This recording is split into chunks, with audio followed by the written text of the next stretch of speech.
Here are the top stories of the news. Another batch of Nigerians evacuated from South Africa arrive in Lagos. Court grants AAC presidential candidate Omoyele Sowore 200 million naira bail in cybercrime case. On the foreign scene, South African cities shorted as anti-migrants protests spark fear. Good afternoon and welcome to Spring News at 12 on Western Spring Television. My name is Olufemi Alagbe. Another batch of Nigerians evacuated from South Africa has arrived in Lagos as part of the federal government's ongoing evacuation program. The Air Peace flight carrying about 271 evacuees landed at the Murtala Mohammed International Airport shortly before 11 a.m.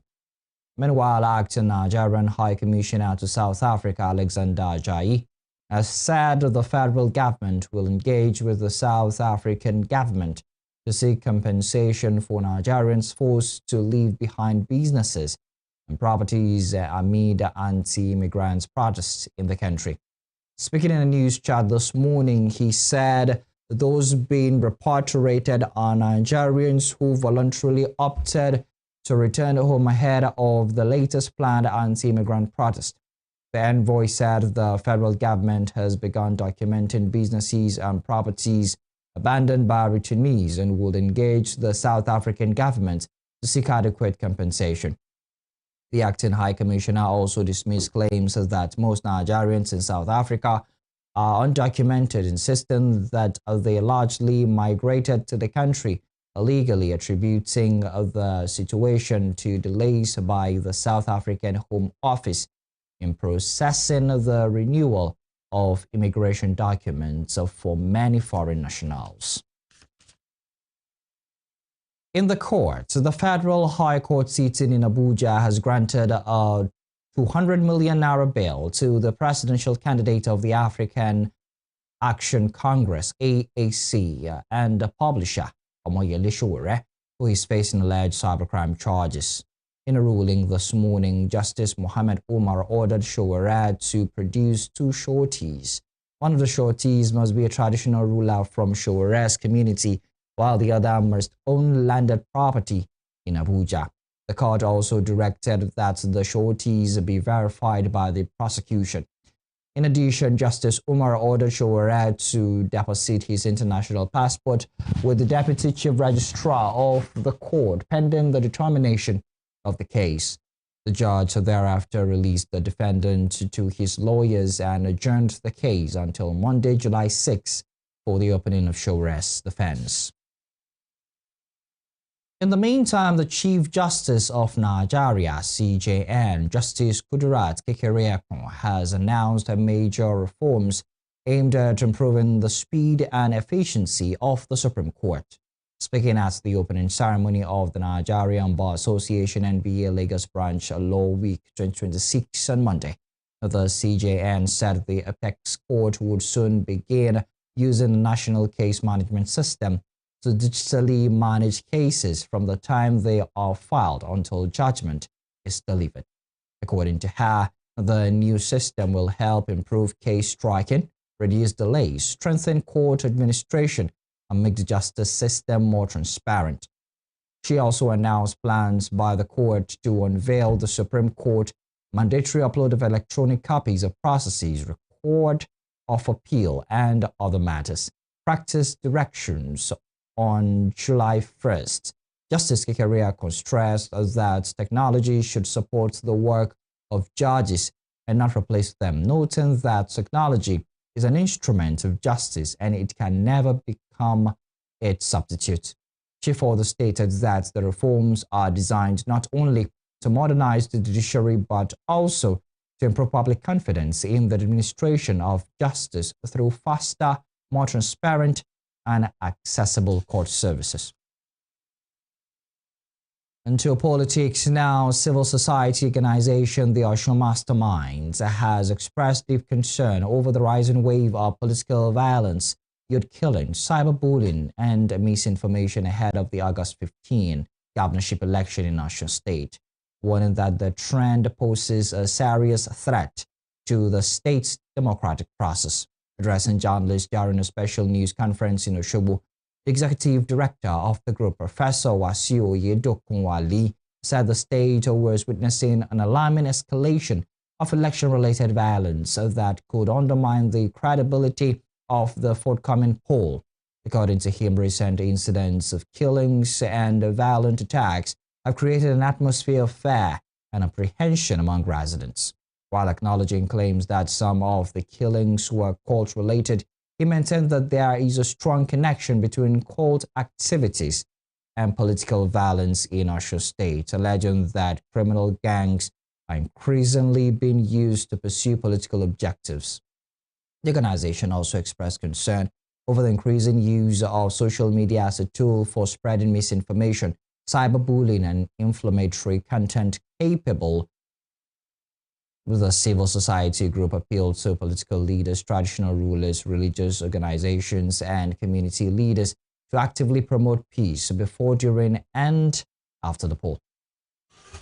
Hey, John. The Osun Masterminds condemns in the strongest possible terms the escalating wave of election-related violence across our communities. It is deeply tragic that the primary victims of these desperate political maneuvers are young people whose lives are being cut short to satisfy the ambitions of desperate politicians. Recent media reports paint a horrific picture of bloodshed and lawlessness. In just a matter of weeks, our state has recorded several unresolved murders that bear political undertone. These include, among others, 1. The brutal killing of 14-year-old Ezekiel Olugbenga in Ilobu, a reporting local government of the state. The tragic murder of Kolade Eluyera in Ikire, Iriwe local government. The murder of one Aderogba in Esauke, Obokun, not to talk about the killing of the past chairman of Iriwe local government, Honorable Remi Abbas. These, among other reported killings, are closely followed by several reports of near-fatal attacks that have left scores of people critically ill and some permanently scared. A state cannot achieve progress when its youth are converted into cannon fodder for political actors. We demand that the state government and federal security apparatuses move swiftly beyond mere rhetoric. The blood of these young citizens cry out for justice. We call on relevant agencies to ensure that the perpetrators, no matter how highly placed, are arrested, unmasked, and prosecuted immediately. While we are aware that some persons are attributing the killings to court-related violence, we are sufficiently aware that there is currently a strong nexus between court violence and election violence in Osun as of today. There are things that we should be dispassionate about. What we can do is already embedded in our text, but let me bring it out so that we can see. We already said that the involvement of enforcers, courtists, non-state actors in our election is partly responsible for what we currently witness. And of course, if it is there, if it is not also removed, there's nothing.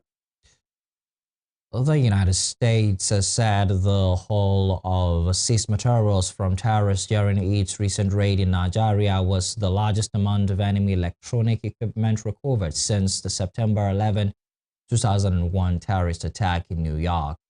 The senior director for counterterrorism at the National Security Council, Sebastian Gorka, disclosed this during an interview with Marisa Strait, the CEO of Prevails, a U.S. media organization. Gorka reveals that the U.S. government had to deploy an additional aircraft to evacuate electronic devices and other intelligence materials seized during the counterterrorism operation, owing to the sheer size of the equipment. Gorka described the Nigerian mission as one of the most significant counterterrorism successes recorded by the administration. He also disclosed that the particular operation resulted in the killing of 199 jihadists in a single raid describing it as the largest enemy neutralization in a single counter-terrorism operation since the September 11 attacks. The United States has since December 2025 expanded counter-terrorism operation with Nigeria centered on intelligence exchange, counter-terrorism strategies, and military capacity building. Moving on, the federal government on Monday approved a comprehensive reform of the National Youth Service Corps (NYSC), replacing its military leadership with a civilian director general. It also restructured the one-year scheme into 11 specialized skills-based streams, redesigned the orientation camp program and uniform, and directed the amendment of the NYSC Act to give immediate legal effect to the changes. This followed Monday's Federal Executive Council meeting presided over by President Bola Tinubu at the Council Chamber of the State House, Abuja. Briefing State House correspondents, the Minister of Youth Development, Ayodele Wisdom, said the reform process began in 2025 with a committee was constituted to carry out a full review, adding that the outcome represented a fundamental repositioning of the scheme from a mobilization exercise into a platform for skill development, job creation, productivity, and national growth. The Special Advisor to the President on Policy and Coordination, Hadiza Bala Usman, who has oversight of the reform implementation, described the move as the first holistic reform of the scheme in its history and linked it to the administration's ambition of building a $1 trillion economy. Reforms have led to a lot of ways which have incorporated the Ministry of Youth and even the youth itself to put together an half-of-a-century review of the challenges the NYCs are facing. And these have addressed the issues of Ministry of Youth Development, Ministry of Education, and also the Office of the Special Advisor to the President to work together for the development of the reform framework. The goals are simple and straightforward. We want to build an NYC out of just mobilization of program. We are looking and working for the strong partnership for skill development, job creations, possibility, and national growth. The key reforms are stated clearly to put a call of details in digital way and a self-development core members for security and also attentions in special issues. These are prepared to even the structures of the reform of NYSC. This memo continues by putting hope and also preparing a better state of camps in all states of the Federation, making the state government, the subnational, a clear standard orientation camp for all young people. And also the passing out parade should be redesigned from just a parade to a ceremony, a graduation ceremony properly. And also it's been approved that professionalism of each core member's identity of a scheme to be introduced. President Bola Tinubu has approved 27 road projects valued at over 3.9 trillion naira across 15 states as part of the federal government's drive to improve road infrastructure nationwide. The Minister of Works, David Umahi, disclosed this while briefing State House correspondents after the Federal Executive Council meeting held at the Aso Rock Villa on Monday. According to the minister, the approved projects span Adamawa, Benue, Cross River, Ebonyi, Ekiti, Kogi, Kwara, Lagos, Niger, Ondo, Osun, Oyo, Plateau, Taraba, and the other states. Umahi said the council approved the reaward of the 409-kilometer dual carriageway project in Niger State under the tax credit scheme to businessman Aliko Dangote at a cost of 1.8 trillion naira. The minister stated that other approvals include 86 billion naira each for the reconstruction of the Enugu-Abakaliki road with a flyover and the Adepo Ajayi Tese Akwa Utsupo Road, traversing Benue and Cross River states. He further announced that the first 118-kilometer section of the Abuja-Kaduna-Kano Highway, valued at 137 billion naira, has been completed. And then lastly, FAKE approved a total of, 23 projects in 10 states of the Federation, totaling a total of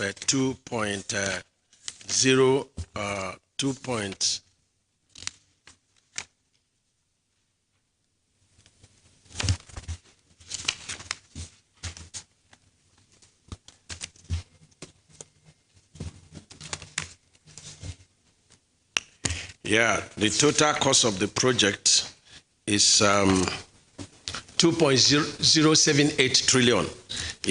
23 projects in Taraba, Ebonyi, Kwara, Cross River, Kogi, Lagos, Niger, and Plateau states. And the projects, sizes and the contractors, are listed against these 23 projects.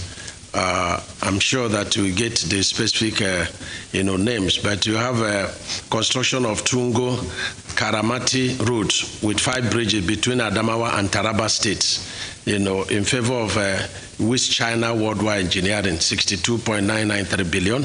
We have construction of Jimeta, Mayoni, Mayo, Belewaro with bridges in Adamawa state. Reinforced concrete design in favor of Tractor, 83 billion. You have a construction of Abakaliki-Afikpo Road in Ebonyi State, 21-kilometer Douala is in favor of SKCC, 116 billion. We have the construction of Ikere-Ekiti, Ijere Road, Ondo State, in Ekiti State, in Ondo State and Ekiti State, 18.1 kilometer in favor of Mrs. Lumkate Engineer. You're watching Spring News at 12 on Western Spring Television. We will be right back after this break.